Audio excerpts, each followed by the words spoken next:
Petrol എവിടുന്നാ വരുന്നതെന്ന് അറിയാവോ? പെട്രോള് മുംബൈ. പമ്പിൽ എവിടുന്നാണ് ഈ പെട്രോൾ കിട്ടുന്നത്? ഷിപ്പിൽ നിന്ന് കൊണ്ടുവരും. ഷിപ്പുകാർക്ക് എവിടുന്നാ പെട്രോൾ കിട്ടുന്നത്? അതെനിക്കറിയാൻ പറയാം. ഞാൻ കൂടുതൽ ബാധിച്ച കാര്യമാണ് അന്വേഷിക്കാൻ. പെട്രോള് വിദേശ ഇതൊന്നും വരുന്നതല്ലേ. ഇവിടുന്ന് കപ്പലിനകത്ത് കയറ്റി പൈപ്പ് ലൈൻ വഴി അണ്ടർഗ്രൗണ്ട് പോയി 20 കിലോമീറ്റർ കൊച്ചിൻ റിഫൈനറി അവിടെ ചെന്നിട്ട് അത് ശുദ്ധീകരിച്ച് പെട്രോളും മണ്ണെണ്ണ ഡീസൽ കുക്കിംഗ് ഗ്യാസ് നാഫ്ത എല്ലാം വേറെ ഇരിക്കും. അതിനകത്തു നിന്നാണ് പെട്രോൾ കഴിക്കുന്നത്. ഭൂമിയിൽ നിന്ന് എൻ്റെ കെമിക്കല് ശീതീകരിച്ചെല്ലാം കൊണ്ട് മൃഗങ്ങളുടെ അലിഞ്ഞു പോണ സാധനത്തിൽ റിമൈനിങ്സിൽ നിന്ന് കടലിൽ നിന്ന് വരുന്നത് കേട്ടിട്ടുണ്ട്. പെട്രോൾ വരുന്നത് GCC കൺട്രിയിൽ നിന്ന് വരുന്നുണ്ട്. കടലിനടിക്കുന്നതാണ് പെട്രോൾ ഉൽപ്പാദിപ്പിക്കുന്നത്. From mines. പെട്രോള് ശരിക്കും പറഞ്ഞാൽ കടലിൽ നിന്ന് എടുക്കുന്ന ഒരു ഇതാണ്. അതിൽ നിന്നാണ് പിന്നെ അതിൽ എന്തെല്ലാം കെമിക്കലൊക്കെ ചേർത്താണ് അത് ഉണ്ടാക്കുന്നത്. കുറച്ച് പെട്രോളിയം പ്രൊഡക്ട്സ് ഏതൊക്കെയാണ് നിങ്ങൾക്ക് അറിയാവുന്ന പറയാവോ? പെട്രോളിയം ജെല്ലി കറക്റ്റ് ആണ്.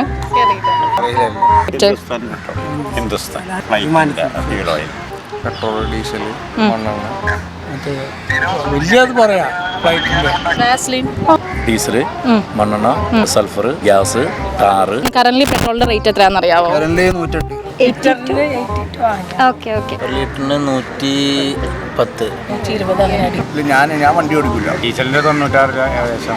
ഞങ്ങൾ ഡീസൽ മാത്രമേ ബോട്ടിന് എടുക്കാറുള്ളൂ. ഓക്കെ 108 എന്ന് പറഞ്ഞാൽ ആ ഒരു റേറ്റ് സാറ്റിസ്ഫൈഡ് ആണോ? അങ്ങനെ ഓവറായിട്ട് പെട്രോൾ യൂസ് ചെയ്യുന്ന ആൾക്കാരല്ല.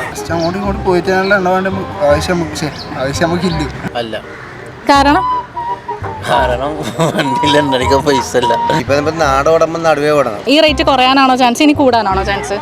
ഇലക്ഷൻ ആയതുകൊണ്ട് കുറയും. ആൾക്കാരെ ഒന്ന് സോപ്പിടാൻ വേണ്ടി ചെയ്തിരിക്കും. അവിടെ പെട്രോൾ ഇൻഡസ്ട്രിയുടെ അതിന്റെ ഒരു ഫ്യൂച്ചറിനെ കുറിച്ച് എന്താണ് ഒരു അഭിപ്രായം?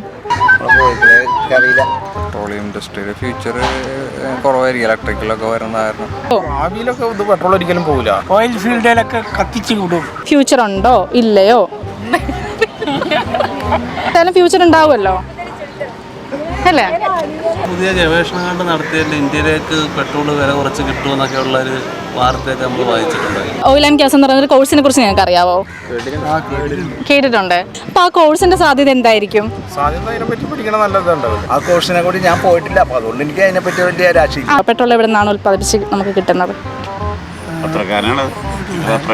ഇത് നിന്നുകൊണ്ട് ഈ പൊല്യൂഷൻ കുറക്കാൻ വേണ്ടിയിട്ടൊക്കെ അങ്ങനെ എന്തെങ്കിലും പറഞ്ഞു പത്രക്കാരാ 40 വർഷം വീക്ഷണത്തിൽ കൊടുക്കില്ല. ഒരു ക്വസ്റ്റ്യൻ ചോദിച്ചോട്ടെ. ആ കമ്പനിയിൽ നിന്ന് പെട്രോള് ടാങ്ക് പൊട്ടിപ്പോയി. ടാങ്ക് പൊട്ടിയിട്ട് ഞാൻ ഒരു ചെറ്റപ്പെരയിൽ ഞാൻ കിടക്കണേണ്. അന്ന് എനിക്ക് എത്ര 8 പൈസ 10 പൈസ ആയിട്ടേ ഉള്ളൂ.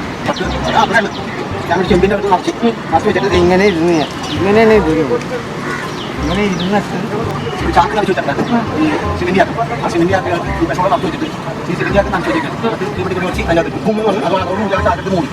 അങ്ങനെ ഒരു പണി ഞാൻ ചെയ്തിട്ടുണ്ട്. എൻ്റെ ചെറുപ്പത്തിലുള്ള കാര്യമാണ്.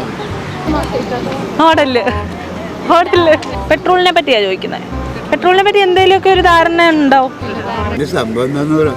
ചുമ്മാ ഒരു അവയർനെസ് പോലെ, ഒരു ബോധവൽക്കരണം പോലെ കുറച്ച് ക്വസ്റ്റ്യൻസ് ആണ്. പെട്രോളിനെ പറ്റി എന്തെങ്കിലുമൊക്കെ? നമുക്ക് വണ്ടി ഇല്ല. പെട്രോളൊക്കെ എവിടെ നിന്നാ വരുന്നത് നമുക്ക് അറിഞ്ഞൂടല്ല. അതൊന്നും നമുക്കറിയാൻ പാടില്ല. പിന്നെ വരുന്നിടത്ത് കാണാത്രേ ഉള്ളൂ. പെട്രോളിന് ഇനി ഒരു ഭാവി നമുക്കറിയില്ല. നമ്മളെ എൻ്റെ ഭാവിയാണെങ്കിൽ പറഞ്ഞു.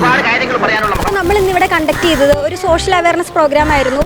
പെട്രോളിനെ കുറിച്ചും പെട്രോളിയം പ്രോഡക്ട്സിനെ കുറിച്ചും ആൾക്കാർ എത്രത്തോളം അവെയർ ആണ് എന്നതിനെ കുറിച്ചാണ് നമ്മളിന്ന് സംസാരിച്ചത്. നമ്മളിന്ന് സംസാരിച്ചത് വെച്ചിട്ട് ഒരു 50% ആൾക്കാർക്കും ഈ ഓയിൽ ആൻഡ് ഗ്യാസ് എന്താണെന്നും ഓയിൽ ആൻഡ് ഗ്യാസ് കോഴ്സിനെ പറ്റി ഒന്നും കറക്റ്റ് ആയിട്ടുള്ളൊരു അവയർനെസ് ഇല്ല എന്നാണ് നമുക്കിന്ന് മനസ്സിലായത്. എന്താണ് ഈ കോഴ്സ്, ഇല്ലെങ്കിൽ ഈ കോഴ്സ് എവിടെയാണ് പഠിപ്പിക്കുന്നത്, ഇല്ലെങ്കിൽ നമ്മുടെ നാട്ടിൽ തന്നെ ഇങ്ങനെ ഒരു കോഴ്സിന് ചാൻസ് ഉണ്ടോ, ഇതിനെക്കുറിച്ച് തന്നെ ആരും തന്നെ അവെയർ അല്ല. നമുക്ക് ഇങ്ങനത്തെ ഒരു കോഴ്സ് തന്നെ ഇവിടെ നമ്മുടെ കൊച്ചി തന്നെ പ്രൊവൈഡ് ചെയ്യുന്നുണ്ട്. ആദ്യ ഇൻസ്റ്റിറ്റ്യൂട്ട്. എല്ലാവരും ആദ്യ ഇൻസ്റ്റിറ്റ്യൂട്ടിലേക്ക് പോകും.